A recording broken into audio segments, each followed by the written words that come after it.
صحیح بخاری اور صحیح مسلم کی متفقن علیہ حدیث ہے کتاب الجنائز چیپٹر میں کہ قبر میں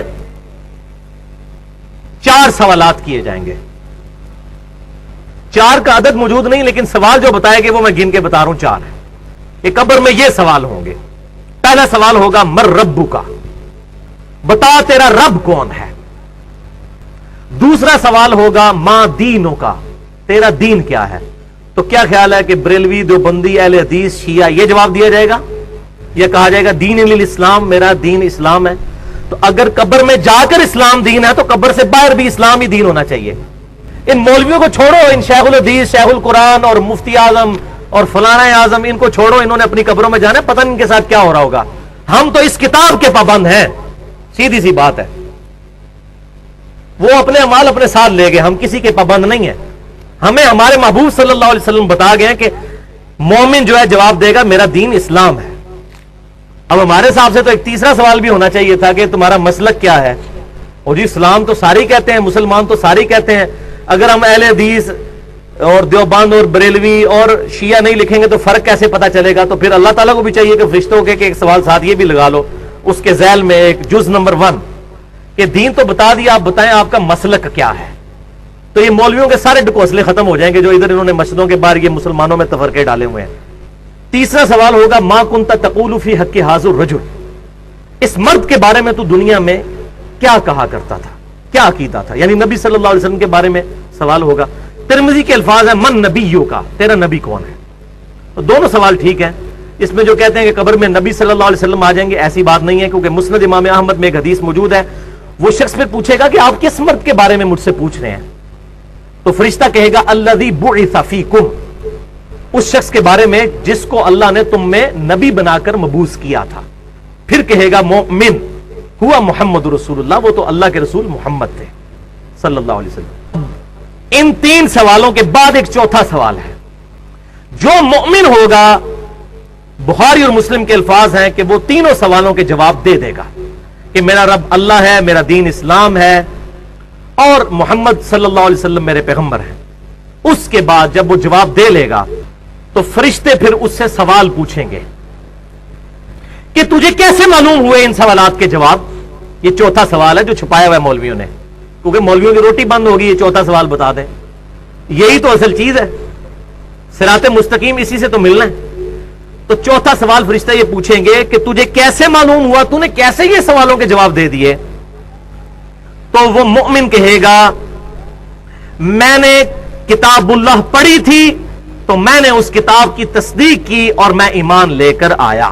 میں نے کیا چیز پڑھی تھی؟ کتاب اللہ. اور انڈیا، پاکستان اور بنگلہ دیش کا مولوی کہتا ہے قرآن و سنت ڈائریکٹ نہ پڑھنا، گمراہ ہو جاؤ گے. اور بخاری اور مسلم کے الفاظ اسی حدیث میں ہے کہ آپ صلی اللہ علیہ وسلم نے اس کے بعد سورہ ابراہیم آیت نمبر 27 جو ہے وہ تلاوت فرمائی. یثبت اللہ الذین آمنوا بالقول الثابت، اللہ تعالیٰ ثابت قدم کر دیتا ہے ایمان والوں کو اس صحیح قول کے اوپر. صحیح قول کون سا؟ کہ میرا رب اللہ ہے، میرا دین اسلام ہے اور میرے پروفٹ آپ صلی اللہ علیہ وسلم ہیں. فی الحیات الدنیا، اس دنیا کی زندگی میں بھی، وفی الآخرہ اور آخرت کی زندگی میں بھی. اور آخرت کی پہلی منزل قبر ہے. صحیح مسلم کی حدیث ہے جو مر گیا اس کی آخرت شروع ہو گئی. وَيُضِلُّ اللَّهُ الظَّالِمِينَ، اور اللہ تعالیٰ ظالموں کو گمراہ کر دیتا ہے. ظالم کون ہے؟ جو کتاب نہیں پڑھتے. وہ آگے آ جائے گا. ابھی تو منافق نے جو جواب دینے ہیں اور اس کے جواب میں چوتھا سوال جو فرشتے کریں گے وہ آگے میں بتاتا ہوں. تو گمراہ کر دیتا ہے اللہ تعالیٰ ان ظالموں کو، خود نہیں گمراہ کرتا، انہوں نے گمراہی خریدی ہے. وَيَفْعَلُ اللَّهُ مَا يَشَاءُ، اور اللہ تعالیٰ جو چاہتا ہے کرتا ہے. اللہ تعالیٰ کوئی روک نہیں سکتا، زبردستی تو اس نے ہدایت نہیں دینی ہے. ہاں جو چاہتا ہے گمراہی اس کو دے گا، اور جو ہدایت چاہے گا وَالَّذِينَ جَاهَدُوا فِينَا لَنَهْدِيَنَّهُمْ سُبُلَنَا، سورہ العنکبوت کی آخری آیت ہے. جو لوگ ہماری راہ میں کوشش کریں گے ہم ان کے لیے اپنی راہیں کھول دیں گے. ہاں جی، اب آ جائیے جناب، منافق کے ساتھ کیا ہوگا. پہلا سوال پوچھا جائے گا مر ربو کا، تیرا رب کون. وہ کہے گا ہائی ہاتا لا ادری لا ادری، ہائے افسوس مجھے کچھ پتا نہیں، مجھے کچھ پتا نہیں.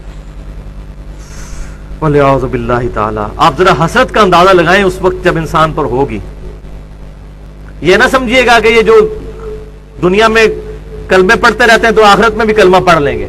اس طرح نہیں ہوگا, اتنا سوکھا کام نہیں ہے.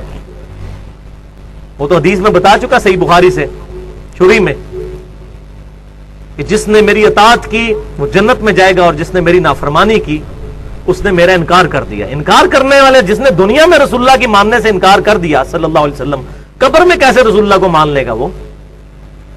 اللہ اکبر. منافق سے دوسرا سوال ہوگا, وہ کہے گا مجھے نہیں پتا. تیسرا سوال ہوگا, مجھے کہے گا مجھے نہیں پتا. اللہ اکبر. پھر چوتھا سوال اس سے ہوگا, وہ تجھے سوالوں کے جواب کیوں نہیں آ رہے؟ فرشتے پوچھیں گے یہ چوتھا سوال منافق سے, یا وہ جو گناہگار شخص ہے اس سے. تو اب آگے سے سنیں وہ کیا کہے گا. میرا خیال ہے اکثریت, اللہ معافی دے, شاید پاکستانیوں کی اسی جواب پر ہوگی. وہ کہے گا میں وہی کہتا تھا جو لوگ کہتے تھے, سن سنا کے سنی. یہ الفاظ بخاری اور مسلم دونوں میں موجود ہیں, اور میں انٹرنیشنل نمبر بھی بخاری کا بتا دوں, 1374 کتاب الجنائز میں. اب یہاں پر بات ختم نہیں ہوئی. فرشتے پھر اس کو ڈانٹتے ہوئے کہیں گے تم نے خود پڑھ کر حق حاصل کرنے کی کوشش کیوں نہیں کی. یہ بھی اسی بخاری 1374 میں الفاظ ہیں, تم نے خود پڑھ کر حق حاصل کرنے کی کوشش کیوں نہیں کی. آگے پھر میں حق بجانب ہوں نا, کہ پھر وہ آگے اس کو کہنا چاہیے. وہ قیامت والے دن تو کہے گا, وہ امام الانبیاء کی دعوت قرآن والے میں بھی ہے, اے اللہ ہمارے بزرگوں کو دگنا عذاب دے کہ ان کی وجہ سے ہم گمراہ ہوئے. تو پھر وہ کہے گا نا کہ سانو بزرگاں نے مار چھڑیا, انہوں نے دگنا عذاب دے. قرآن کے الفاظ ہیں, سورۃ العذاب کا آخری رکوع پڑھ کے دیکھ لیجئے, اے اللہ ہمارے بزرگوں کو دگنا عذاب دے. اور سورہ حمیم السجدہ میں تو اس سے بھی سخت الفاظ ہیں, اے اللہ ہمارے بزرگوں کو ہمارے حوالے کر, ہم انہیں اپنے پاؤں کے نیچے روندیں جن کی وجہ سے ہم گمراہ ہوئے. ایک قادیانی اگر قادیانی بزرگوں سے ہی مسئلے پوچھے گا, اس کو ختم نبوت کہاں سے سمجھ آئے گی؟ اسی طریقے سے باقی مکتبہ فکر کے لوگ بھی اگر اپنے اپنے بابوں کے پیچھے چلیں گے, خود نہیں پڑھیں گے. اب یہ اس کو پھر آگے کہنا چاہیے کہ جی یہ تو علماء کا کام ہے پڑھنا, جس طرح کہ ہمارے مولویوں نے پٹی پڑھا دی ہے, جی علماء کا کام ہے پڑھنا. فرشتے کہیں گے تو نے خود پڑھ کر کیوں نہیں حق حاصل کرنے کی کوشش کی؟ آلے بھی مسئلہ ختم نہیں ہوا. اس کے بعد الفاظ ہیں اسی حدیث کے صحیح بخاری کے, کہ پھر فرشتے اس کے سر میں مہمان نوازی کے طور پر ہتھوڑا ماریں گے, وہ بالکل زمین کے برابر ہو جائے گا. اور بخاری کے الفاظ ہیں کہ اس کی آواز, اس کی چیخنے کی آواز اور ہتھوڑے کی آواز زمین و آسمان کی تمام مخلوقات سنیں گی سوائے جنوں اور انسانوں کے, کیونکہ وہ شریعت کے مکلف ہیں, وہ نہیں آواز سن سکتے. اگر وہ سن لے تو یہ سارے بندے کے پتر نہ بن جائیں. روزانہ اگر ہتھوڑوں کی آوازیں آ رہی ہوں, یہاں دفنا کے آئے اور قبرستان کے گیٹ پہ پہنچے اور دھڑ کی آواز آئے پیچھے اس قبر میں سے, تو پتہ چل جائے اتنے بڑے داڑھی والے بزرگ تھے, اور تسبیحوں والے اور پگڑیوں والے, اور شلوار ان کی جو گھٹنوں تک پہنچی ہوتی تھی, اتنے بڑی جماعت کے امیر بھی تھے, اور یہ تھوڑا پڑ گیا ان کو. تو پھر سارے میری بات کہہ رہے ہوتے ہیں یار بزرگ پرستی چھوڑو. لیکن اگر یہی بات ہوگی تو کیسے دیکھ کر مانا تو کیا مانا؟ ان الذین یخشون ربهم بالغیب لهم مغفرۃ واجر کبیر, بے شک وہ لوگ جو کہ بغیر دیکھے اپنے رب سے ڈرتے ہیں ان کے لیے ہے مغفرت اور اجر عظیم. دیکھ کر تو ساروں نے مان لینا ہے. اب یہاں پر ہی یہ منافق کے کانٹیکسٹ میں وہ آیت پھر کیوں نہ پڑھ دوں. یہ آیت نکال لیجئے, سورہ طٰہٰ آیت نمبر 123. آدم علیہ السلام اور شیطان کا جو قصہ ہے اس کا ذکر ہو رہا ہے. قَالَ اهْبِطَا مِنْهَا جَمِيعًا, پھر ہم نے آدم علیہ السلام اور ان کے ذریعے پوری انسانیت کو خطاب کیا کہ آپ اس جنت سے نیچے اتر جاؤ. بَعْضُكُمْ لِبَعْضٍ عَدُوٌّ, تم میں سے بعض کے دشمن ہوں گے. فَإِمَّا يَأْتِيَنَّكُمْ مِنِّي هُدًى, تو پس جب کبھی بھی تمہارے پاس میری طرف سے کوئی ہدایت کی کتاب آئے گی, اے انسانوں سن لو. آدم علیہ السلام اور ان کی اولاد کو اتارتے وقت اللہ تعالی نے کہا اب دنیا میں اتر جاؤ, اور جب کبھی ہدایت کی کوئی کتاب آئے گی, فَمَنِ اتَّبَعَ هُدَايَا, تو جو کوئی پھر اس ہدایت کی کتاب کی پیروی کرے گا, فَلَا يَضِلُّ وَلَا يَشْقَى, تو نہ تو وہ گمراہ ہوگا اور نہ بدقسمت ہوگا. یہ اگلے الفاظ بھی ذرا سن لیں. اسی لیے میں کہتا ہوں اس آیت نے مسئلہ تقدیر حل کر دیا ہے. جو لوگ کہتے ہیں جی اللہ تعالیٰ چاہتا تو ہمیں ہدایت دے دیتا, اللہ تو چاہتا ہے, اللہ نے تو ہدایت دی ہوئی ہے, اور یہ اللہ کی توفیق تو اللہ نے دی ہوئی ہے. شیطان کا کوئی زور ایسا نہیں ہے, صرف دعوت دیتا ہے. بلکہ سورہ ابراہیم میں ہی آتا ہے شیطان پھر آخرت میں جھگڑے گا اس انسان کے ساتھ. جب انسان تہمت لگائے گا کہ مجھے شیطان نے گمراہ کیا, شیطان کہے گا میں نے کہاں سے گمراہ کیا, میں نے صرف دعوت دی تھی, میرا زور تو تیرے پہ کوئی نہیں تھا. واقعی کبھی زور نہیں ہے.